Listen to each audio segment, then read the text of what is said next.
rank 3 in first attempt feels great. So నాకు నా ప్రిపరేషన్లో ఏమైనా స్టాండ్ అవుట్ అయ్యాయి అంటే I would have to mention about 3 things that might have probably helped me in clearing the exam in first attempt. So first వచ్చేసి execution and mental strength I would say అండి. So usually చాలా మంది plan చేస్తారు and they prepare very well for the examination. కాకపోతే exam హాల్లోకి ఎప్పుడైతే enter అవుతామో the execution part somewhere goes missing. అది చాలా రీజన్స్ వల్ల అవ్వచ్చు, but predominant reasons are mental aspects. అంటే నర్వస్ ఫీల్ అవ్వడము, లేదంటే ఈజీగా గివప్ ఇచ్చేయడము, అలాంటివి. సో నేను 2 instances I want to share from both my prelims and mains where I kind of exhibited that mental toughness and that might have helped me.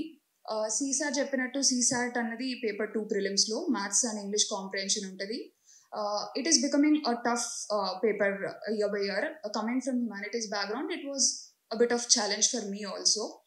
So నేను ఆ paper చేస్తున్నప్పుడు 1.5 hours I just did it స్లోగా చేస్తూ వెళ్ళిపోయాను. And when I counted at the end of 1.5 hour, all I did was some 31 questions.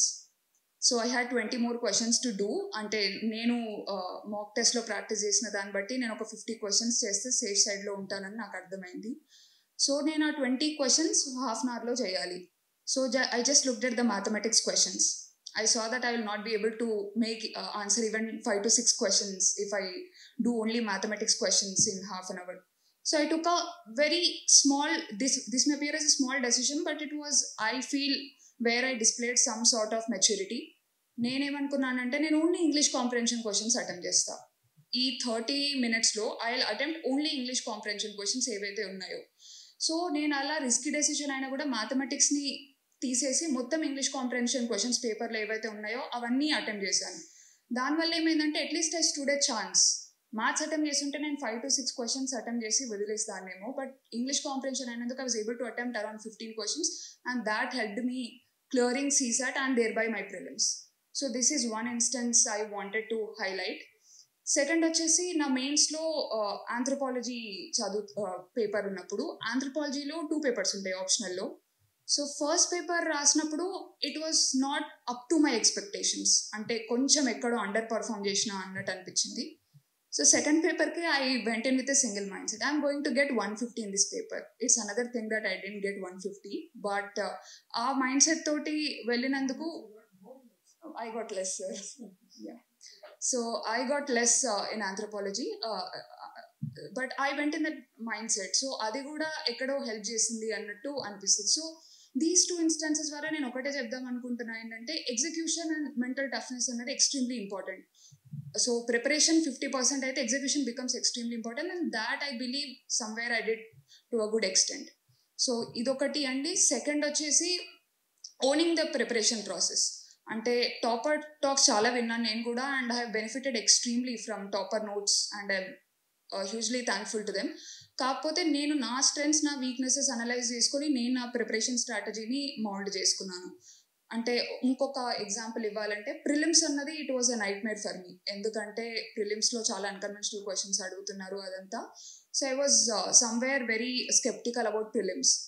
అయితే ఆ prelims కోసం నేను క్వశ్చన్స్ చూస్తే నాకు అర్థమైంది మేబీ ఒక వైడర్ రీడింగ్ ఉంటే బెటర్ ఉంటుందేమో, ఒక డైవర్స్ నాలెడ్జ్ పూల్ ఉంటే నేను క్వశ్చన్స్ని కొంచెం ఎలిమినేషన్ స్ట్రాటజీస్తో చేయగలుగుతానేమో అనిపించింది. So toppers, most of the toppers usually tell that you stick to limited resources in prelims. చాలా తక్కువ బుక్స్ చదవండి, ఒక బుక్ని ఒక 4-5 times చదవండి అని చెప్తారు. కాకపోతే నాకేమనిపించింది, నేను ఒక 2-3 booksని 4-5 times చదువుతాను అన్నట్టు అనిపించింది. సో నేను ప్రతి సబ్జెక్ట్కి ఒక 2-3 books తీసుకొని దాన్ని పదే రివైజ్ చేయడం జరిగింది. It was a hectic task. కాకపోతే నేను అనుకున్నా నాకు వైడర్ రిసోర్సెస్ కావాలి, ప్లస్ దాన్ని బాగా రివైజ్ కూడా చేయాలి. సో ఇలా ప్రిపరేషన్ని ఓన్అప్ చేసుకోవడం అంటే మన స్ట్రెంగ్స్ ఏంటి, మన వీక్నెసెస్ ఏంటి, ఎగ్జామ్ డిమాండ్స్ ఏంటి, దాన్ని బట్టి చేసుకోవడం వల్ల again I was able to clear prelims with a very good margin. And apart from that, if I have to say quote another instance, మెయిన్స్లో కూడా ఆన్సర్ రైటింగ్ ప్రాక్టీస్ అన్నది ఎక్స్ట్రీమ్లీ ఇంపార్టెంట్. అయితే నాకు ఆన్సర్ రైటింగ్ ప్రాక్టీస్ అన్నది ముందు నుండి కొంచెం strength ఉండే. సో నేనేమనుకున్నానంటే రివిజన్ ఎక్కువ చేస్తాను. నేను మెమరీ వైజ్గా లిటిల్ ఇష్యూస్ ఉన్నాయి. సో రివిజన్ ఎక్కువ చేస్తా, ఆన్సర్ రైటింగ్ ప్రాక్టీస్ తక్కువైనా పర్లేదు ఎందుకంటే నాకు ఆల్రెడీ అది స్ట్రెంగ్త్ ఉంది అని.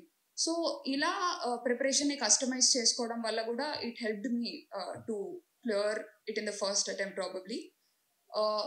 yeah, these two are the things mostly I wanted to highlight. అంటే ఈ ఎగ్జామ్ ఏంటంటే మనకి ఎగ్జాక్ట్ గా ఏం వర్కౌట్ అయింది ఏం వర్కౌట్ అవ్వలేదో కూడా మనం చెప్పలేము, అంత అన్సర్టన్ ఎగ్జామ్. కానీ నాకు అనిపించిన రెండు విషయాలు అయితే ఇవి, where I kind of did very well అని. So yeah, and I just want to say thank you.